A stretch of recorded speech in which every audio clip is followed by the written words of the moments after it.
சொந்த மகன் மானத்தையே வாங்கிய மன்சூர் அலிகான் என்ன விஷயம் தெரியுமா?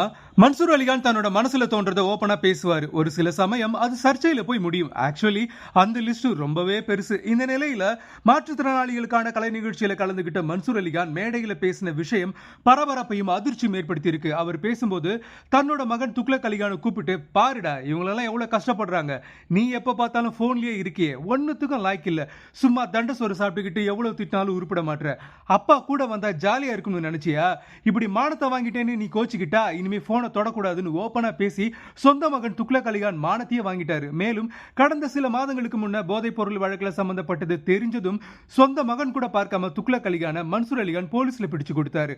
மேலும் சின்ன கலைவாணர் விவேக் மறைவு குறித்தும் நடிகை த்ரிஷா குறித்தும் விஜயோட என்ட்ரி உள்ளிட்ட பல விஷயங்களை பத்தி கருத்து சொல்றேன்னு பிரச்சனைகளை சிக்கிக்கிற மன்சூர் அலிகான் இப்ப சொந்த மகனையே இப்படி பாடா படுத்துறாரு.